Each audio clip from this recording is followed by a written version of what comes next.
나의 사랑하는 채 비록 헤어졌으나 어머니 여호와께서 말씀하신 대로 사라를 돌보셨고 여호와께서 말씀하신 대로 사라에게 행하셨으므로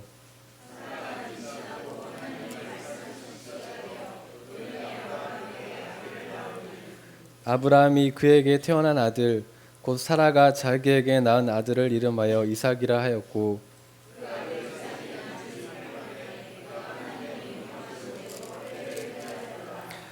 아브라함이 그의 아들 이삭이 그에게 태어날 때에 100세라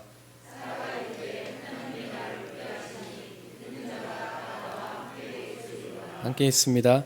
또 이르되 사라가 자식들을 젖먹이겠다고 누가 아브라함에게 말하였으리오마는 아브라함의 노경에 내가 아들을 낳았도다 하니라. 아멘.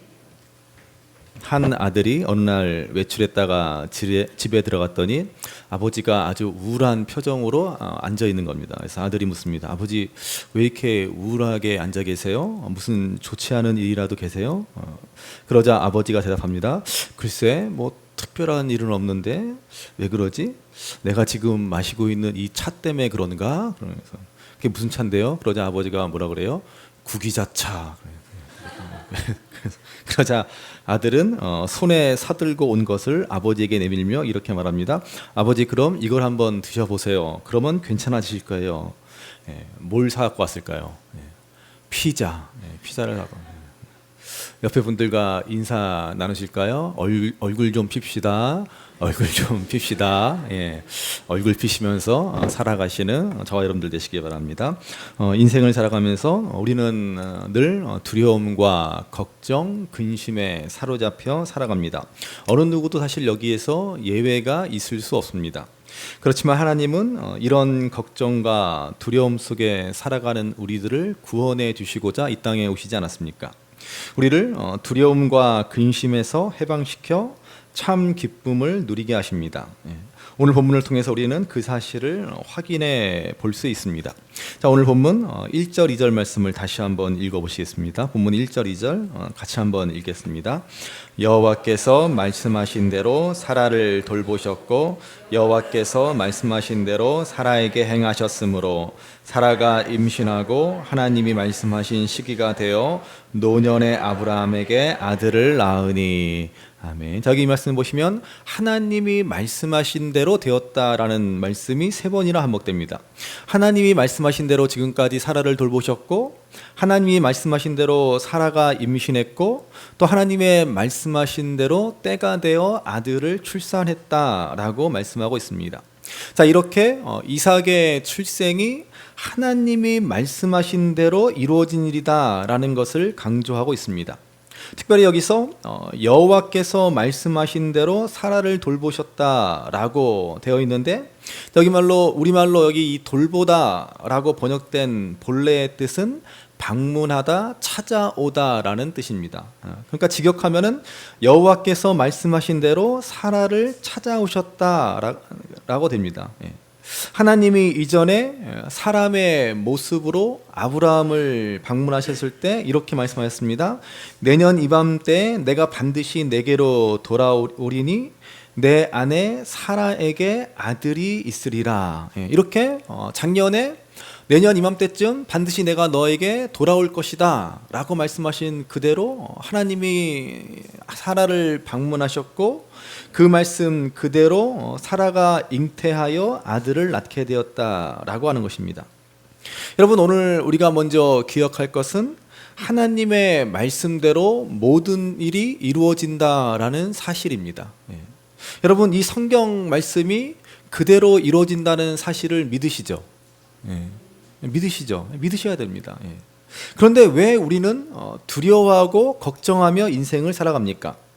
하나님은 우리에게 말씀하십니다. 빛이 있으라 말씀하신 그대로 태초에 빛이 임한 것처럼 또 말씀이 육신이 되어 예수 그리스도가 이 땅에 오시어 우리를 구원하신 것처럼 하나님의 말씀은 반드시 그대로 이루어집니다. 문제는 하나님이 분명히 말씀하셨음에도 불구하고 우리가 이 말씀을 온전히 신뢰하지 못한다라는 것입니다. 그래서 우리는 걱정하고 염려하며 이 땅을 살아갑니다. 불안해하고 두려움을 도무지 떨치지 못하고 있습니다. 우리가 앞에서 보았지만은 사라가 내년 이맘때에 아들이 있으리요라고 하나님 말씀하실 때 장막 문 뒤에서 사라는 듣고서 웃었습니다. 그 웃음은 어떤 웃음이에요? 냉소적인 웃음, 비웃음과 같은 조롱이었습니다. 그 웃음은 절망에 가까운 쓴 웃음이었습니다. 무슨 내가 이 나이에 아들을 낳는다고? 말도 안 되는 소리. 하나님의 말씀을 듣고도 사라는 믿지 않았다라는 말입니다. 그런데 정말 약속하신 말씀대로 1년이 지나고 태기가 느껴졌을 때 사라는 기쁨과 더불어 두려움을 느꼈을 것입니다. 정말로 하나님의 말씀대로 이루어지는구나. 그녀는 깜짝 놀라며 1년 전 장막 뒤에서 하나님의 말씀을 비웃었던 자신의 모습을 되돌아보며 부끄러운 마음, 두려운 마음을 갖게 되었을 것입니다. 저는 저와 여러분들이 언젠가 하나님 말씀이 이루어지는 그날, 하나님의 말씀대로 모든 것이 완성되는 그날에 이렇게 부끄러워하지 아니하고 두려워하지 않게 되기를 간절히 바랍니다. 여러분, 하나님의 약속을 신뢰하시기 바랍니다. 정말로 말씀대로 되었네? 그게 아니라 온전한 하나님의 말씀을 신뢰함으로 그날에 우리가 그것이 이루어진 것을 똑똑히 바라보며 감사하며 찬송하며 영광 돌릴 수 있게 되기를 바랍니다. 믿음은 뭐예요? 믿음은 바라는 것들의 실상이라고 하지 않습니까? 하나님의 말씀대로 반드시 이루어질 줄을 믿고 그 약속을 신뢰하셔야 하는 것입니다. 자, 하나님의 약속은 무엇이에요? 하나님의 약속은 무엇입니까? 우리에게 영생이 있다는 것이고 언젠가 이 세상도 다 지나갈 것이고 이 세상이 끝날 것이지만은 주를 믿는 우리들은 영원할 것이다 라는 것 아닙니까? 이 세상의 그 무엇도 이 주님의 사랑, 이 주님의 약속에서 우리를 결코 끊을 수 없다라고 하시지 않았습니까? 내년 이맘때에 사라에게 다시 찾아오신다라는 말씀처럼 우리 예수님은 반드시 오신다라고 말씀하시지 않았습니까? 우리는 이 약속이 반드시 이루어질 줄을 믿습니다. 그래서 이 약속을 믿기 때문에 이 하나님의 말씀을 붙들고 우리는 이 땅을 살아가면서 결코 두려워하거나 낙심하거나 절망하지 않고 살아가는 것입니다. 자, 그래서 3절 4절 말씀해 보시면 아브라함은 그 아들의 이름을 이삭이라고 짓습니다. 이삭이라고 하는 뜻은 웃음이라는 뜻이죠. 왜 이삭이라고 지었습니까? 사라가 장막 뒤에서 처음 아들을 낳을 것이라는 말씀을 듣고 냉소적인 웃음을 지었지만은 하나님은 그 말씀하신 바를 이루었습니다. 그 사실을 기억하는 의미에서 이삭이라고 지은 것입니다. 사라의 불신앙, 사라의 불순종에도 불구하고 하나님의 말씀은 반드시 이루어진다라는 사실을 아들의 이름을 통해서 기억하고자 한 것입니다. 여러분, 이처럼 하나님은 반드시 그 약속하신 바를 이루실 능력이 있습니다. 우리 인간은 그런 능력이 없습니다. 인간은 약속을 지킬 능력이 없습니다. 우리는 약속을 하지만 쉽게 그 약속을 어기곤 합니다. 처음부터 약속을 어기려고 해서 어긴 사람이 누가 있습니까? 그러나 근본적으로 약속을 지킬 능력이 없습니다. 어찌하다 보니까는 상황이 어렵게 되고 하다 보니까는 약속을 지킬 수 없는 그러한 상황에 처하는 것이 너무나 자주 발생하고는 합니다. 그래서 청춘 남녀들이 영원히 사랑한다라고 아무리 말해봤자 여러분 그거 믿으면 큰일 나는 거 아시죠? 무슨 영원히 제가 우리 집사람 영원히 사랑한다고 그러면서 군대 갔더니 우리 집사람이 눈치 없이 그 말을 진짜로 믿고 그 기다리더라고요. 눈치도 참 그래서 할 수 없이 제가 농담입니다. 진짜로 오늘 집에 가서 큰일 났네. 여러분, 그 인간은 약속을 지킬 수 없는 존재다라는 것을 명심하셔야 됩니다. 처음부터 뭐 나쁜 마음으로 약속을 안 지키려고 그러는 것 아니, 그렇지 않습니다. 인간은 근본적으로 약속을 지킬 능력이 없습니다. 그러나 우리 하나님은 다르시다라는 거죠. 하나님은 신실하신 하나님, 미쁘신 하나님입니다. 미쁘다라는 게 뭡니까? 믿을 만한 분이라는 뜻 아닙니까? 미쁘신 하나님, 믿을 만한 하나님.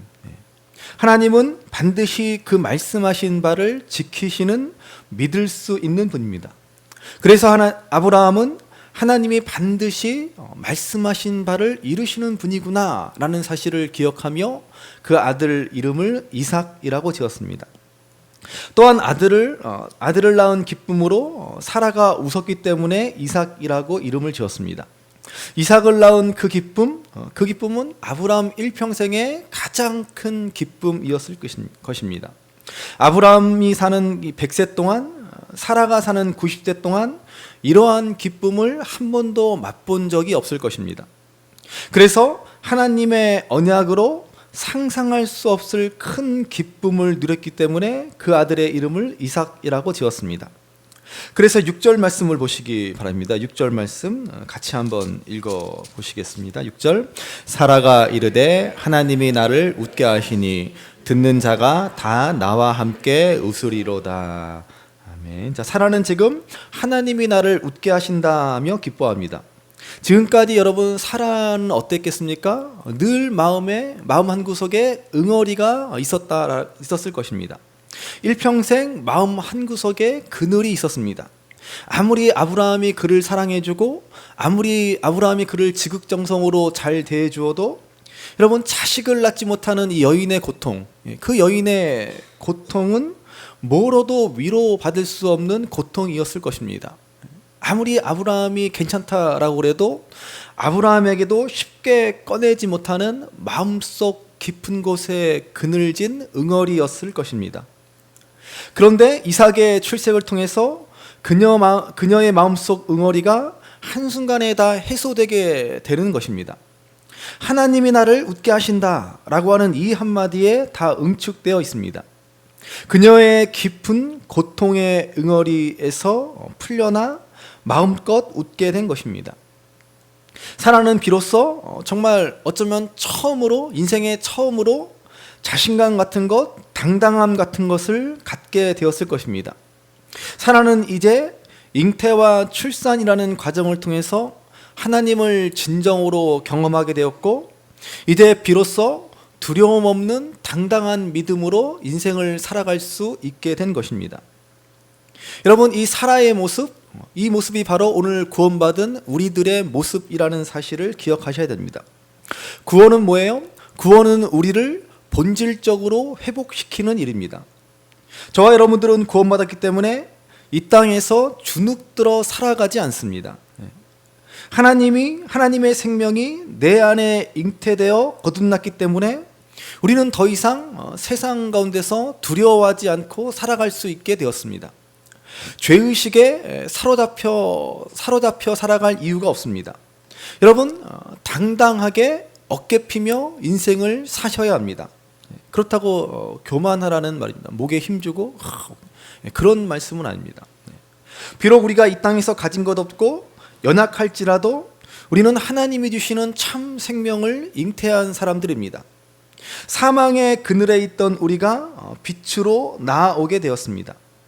이제 우리도 사라처럼 활짝 웃게 되었습니다. 구원으로 인해서 우리 인생의 모든 구김살이 펴지게 된 것입니다.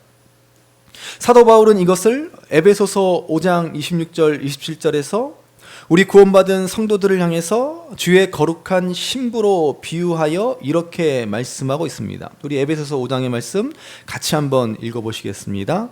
이는 곧 물로 씻어 말씀으로 깨끗하게 하사 거룩하게 하시고 자기 앞에 영광스러운 교회로 세우사 티나 주름 잡힌 것이나 이런 것들이 없이 거룩하고 흠이 없게 하려 하심이라.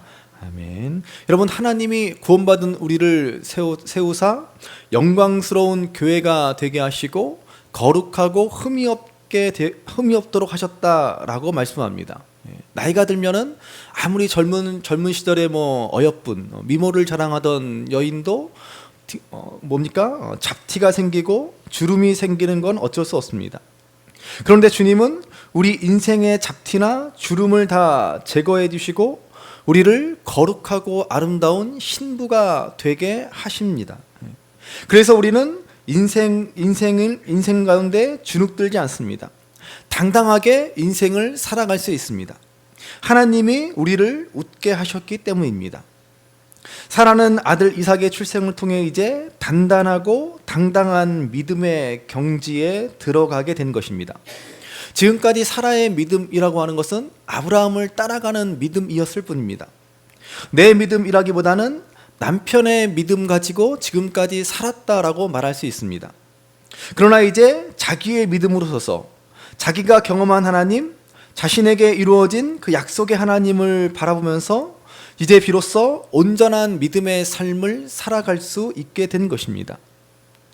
또한 오늘 말씀해 보시면 하나님이 이제 사라뿐 아니라 사라의 여종 하갈에게도 구원을 베푸시는 것을 보게 됩니다. 자, 오늘 본문 뒤에 8절 9절 말씀을 한번 보시기 바랍니다. 8절 9절 같이 읽습니다. 아이가 자라매 젖을 떼고 이삭이 젖을 떼는 날에 아브라함이 큰 잔치를 베풀었더라. 사라가 본즉 아브라함의 아들 애굽 여인 하갈의 아들이 이삭을 놀리는지라. 아멘. 자, 아기 이삭이 젖을 떼는 날에 큰 잔치를 벌였습니다. 그런데 그때 하갈이 낳은 아들 이스마엘이 이삭을 놀립니다. 여러분, 유대인들은 보통 3살까지 늦은 나이까지 젖을 먹인다라고 합니다. 그러니까는 아마도 이삭은 3살 정도 되었을 것이고 이스마엘의 나이는 17살 정도 되었을 것입니다.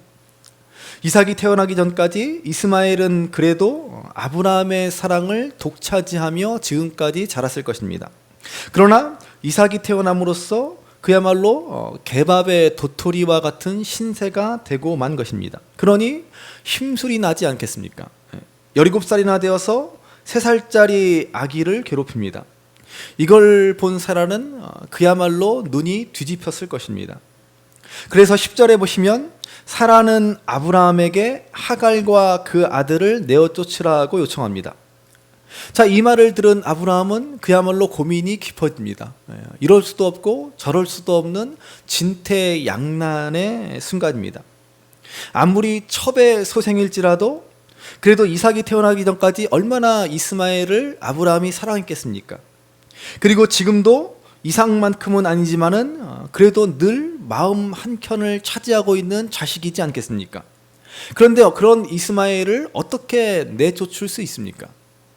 참 그야말로 이러지도 저러지도 못하는 순간입니다.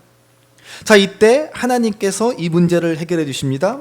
11절 말씀 보시기 바랍니다. 11절 말씀 같이 읽습니다. 하나님이 아브라함에게 이르시되 내 아이나 내 여정으로 말미암아 근심하지 말고 사라가 내게 이른 말을 다 들으라. 이삭에게서 나는 자라야 내 씨라 부를 것임이니라. 아멘. 자, 하나님이 이 문제를 해결해 주십니다. 사라의 말대로 하라는 것입니다. 왜냐하면 하나님의 언약은 이삭의 씨로부터 이루어질 것이기 때문입니다. 그래서 하나님은 하갈과 이스마엘을 내보내라고 명령하십니다. 어떻게 보면 참으로 매정한 명령일 수 있습니다. 그러나 여러분, 이것은 이스마엘을 버리겠다라고 하는 것이 아니라 이삭을 보호하시겠다라는 명령입니다. 그래서 하나님은 이스마엘도 한 민족을 이루게 하실 것이다 라고 약속해 주고 있는 것을 보게 됩니다. 아무튼 중요한 것은 사라가 한 말을 다 들으라 라는 것입니다.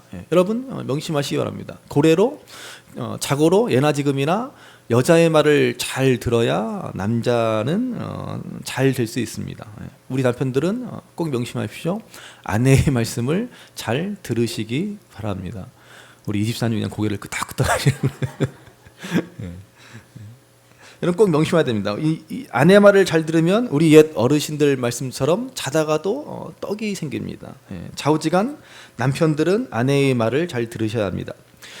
이 말을 잘 분별해서 들으시기 바랍니다. 제 말도 잘 분별해서 들으셔야 합니다.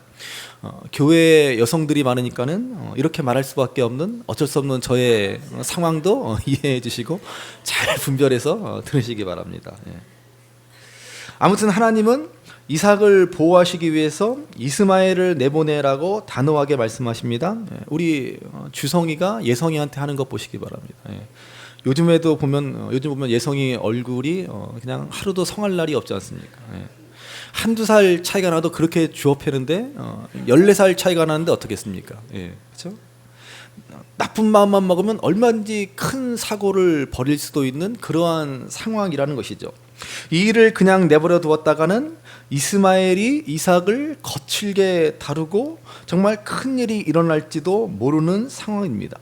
그래서 하나님은 매정하지만 냉정하지만 이스마엘을 내보내라라고 말씀하시는 것입니다. 그래서 14절 말씀해 보시면 아브라함은 하나님의 말씀대로 즉각 순종합니다. 그 다음날 아침에 바로 이스마엘과 하갈을 내어줬습니다. 당시에 아주 먼 길을 여행할 때는 가죽 부대에 물을 챙겨 떠납니다. 그리고 가면서 먹을 수 있는 뭐 떡이라든지 이런 걸 챙겨 가지고 떠나봅니다. 아마도 아브라함은 손수 물과 떡을 챙겨 보내면서 챙기면서 이 떠날 채비를 하는 내내 이스마엘의 얼굴과 하갈의 얼굴을 쳐다보지도 못했을 것입니다. 그러나 여러분, 끊어야 할 때는 그렇게 단호하게 끊어야 하는 것입니다. 미련 갖지 말고 끊어야 할 때는 끊어야 됩니다. 여러분 마음속에 지금 끊어야 되는데 늘 하나님 앞에 생각하는 것 있지 않습니까? 그러면 여러분 정말 칼같이 끊으셔야 됩니다. 그렇지 않으면 절대로 여러분 죄의 늪에서 헤어나오지 못하고 맙니다. 끊을 때는 정말로 칼같이 끊으셔야 하는 것입니다. 자, 그렇게 길을 떠난 하갈과 이스마엘은 브엘세바 광야에서 길을 잃고 방황합니다. 광야에서 이제 물도 다 떨어지고 어떻게 할 수 없는 그러한 지경에 이르게 됩니다. 기질한 이스마엘을 그늘에 두고 하갈은 조금 떨어져서 대성통곡을 합니다. 그때 하나님이 나타나십니다. 그리고 하시는 말씀이 하갈아 무슨 일이냐 두려워하지 말라입니다. 여러분, 하나님의 첫 번째 음성은 늘 두려워하지 말라입니다. 두려워하지 말라, 놀라지 말라, 강하고 담대하라. 이렇게 하나님께서는 놀라고 두려워하는 우리들을 안심시키십니다. 그분은 불안의 하나님이 아니고 평강의 하나님이십니다. 그분은 우리에게 먼저 오시면 먼저 평강을 선포하시는 것입니다. 자, 이렇게 두려워하지 말라라고 말씀하시고는 하나님께서 이스마엘에게도 큰 민족을 이루어 주시겠다라고 약속하십니다. 그리고 나서 이런 말씀을 하십니다. 자, 19절 말씀 보시면 19절 말씀 같이 있습니다. 하나님이 하갈의 눈을 밝히셨으므로 샘물을 보고 가서 가죽 부대에 물을 채워다가 그 아이에게 마시게 하라 하였더라. 하나님께서 두려워하지 말라 그러고는 그 순간 눈을 밝히셨다라는 것입니다. 여러분, 바로 이게 우리 신앙의 놀라운 분기점입니다. 여러분, 신앙생활은 뭐예요? 하나님 안에서 새로운 눈을 갖게 되는 것입니다. 우리의 어두웠던 눈이 밝혀지는 것이 바로 신앙생활의 시작이라고 말할 수 있습니다. 그동안 우리가 본다라고 하지만은 보지 못하는 인생을 살았습니다. 그러나 하나님께서 찾아오시면 우리의 눈이 열려지게 되었습니다. 이 말씀에 보면 하갈은 그제서야 샘물을 보게 되었습니다. 샘은 원래 그 자리에 있었습니다. 그녀가 못 보았을 뿐입니다. 왜 하나님께서 두려워하지 말라라고 말씀하십니까? 두려움은 우리의 눈을 가리우고 우리의 눈을 못 보게 만듭니다. 두려워하지 않으면 우리는 비로소 눈을 뜨고 그리고 세상이 보지 못하는 것을 볼 수 있게 되는 것입니다. 저는 이 말씀을 준비하면서 작년에 돌아가신 그 한동대학교의 김영길 총장님이라는 분의 이야기가 생각났습니다. 그분은 그 한동대학교라고 하는 그 포항의 지방의 작은 대학이지만은 어떻게 이 대학교를 하나님의 영광이 되는 학교로 세울까 생각하다가 하나님이 그분의 눈을 열어주십니다. 그래서 배워서 남주자라고 하는 모토로 이 생각을 가지고 학생들을 가르치기 시작합니다. 너를 위해서 네가 출세하려고 공부하지 말고 이웃을 위해서 공부하라.